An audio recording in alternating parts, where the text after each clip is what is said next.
veamos una serie de videos relacionados a la regulación y la integración metabólica. En este caso daremos algunas pautas generales de cómo enfocaremos el tema y, en caso particular, cómo se controla la velocidad de una vía metabólica por reguladores alostéricos. En este esquema vemos una ruta metabólica que es la glucólisis, que transforma la glucosa en piruvato.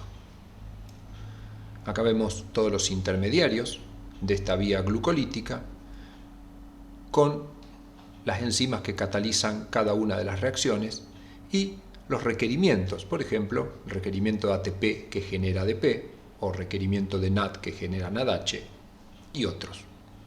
Cuando queremos estudiar la regulación y la integración de una vía metabólica, tenemos que tratar de simplificar y reconocer cuáles son las principales enzimas y, si es posible, una de ellas que controle la velocidad de la vía, en este caso de la glucólisis.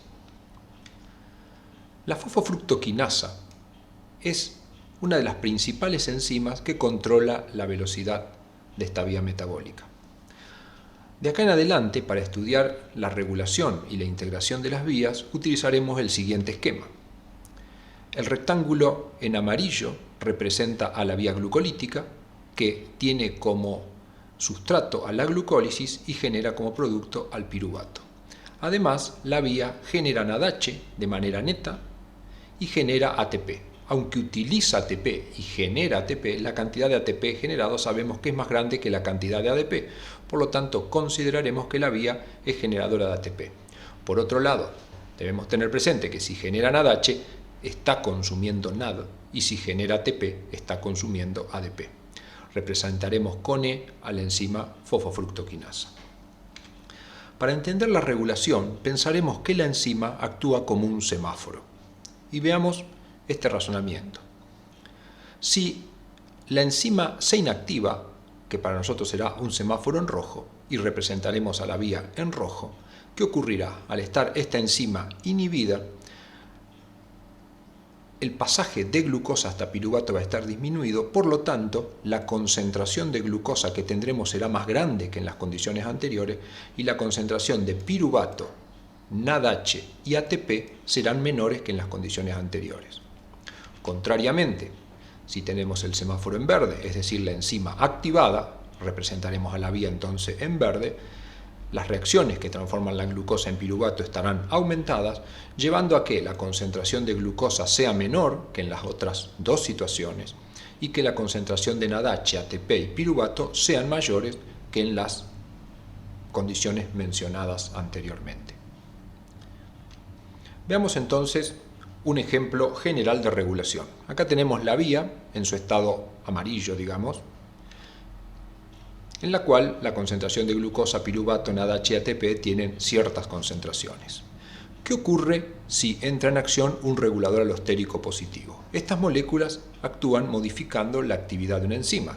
Si es un regulador alostérico positivo, estimulará una enzima y en este caso pensemos que estimula a la enzima reguladora de la vía. Si estoy estimulando la enzima, tendremos el semáforo en verde, la vía estará activada, por eso la tenemos en color verde, lo que conducirá a un descenso de la concentración de glucosa y a un aumento de las concentraciones en NADH, ATP o piruvato. Cuando se retire el regulador, volveremos a la situación anterior. ¿Qué ocurre si ahora entra en acción un regulador alostérico negativo? Estos reguladores lo que hacen es bajar la actividad de una enzima. Supongamos que este regulador actúa sobre la enzima controladora de la glucólisis. Por lo tanto, pasaremos a una situación de semáforo en rojo. La vía en rojo nos indica que está funcionando a menos velocidad, lo que producirá un aumento de la concentración de glucosa y un descenso de los otros. Cuando se retire el regulador alostérico negativo, volveremos con la vía a su situación original. Veamos ahora una nueva situación tratando de razonar. Supongamos que queremos interpretar qué ocurre con la presencia de ácidos grasos, en presencia de ácidos grasos, con la velocidad de funcionamiento de la glucólisis.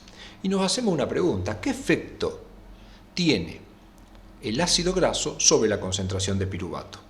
El piruvato es un producto de esta vía Y entonces lo primero que nos deberíamos preguntar es si el ácido graso es capaz de perturbar o modificar la actividad de la enzima controladora de la vía. Es conocido que el ácido graso es un inhibidor alostérico negativo de la enzima fosfofructoquinasa.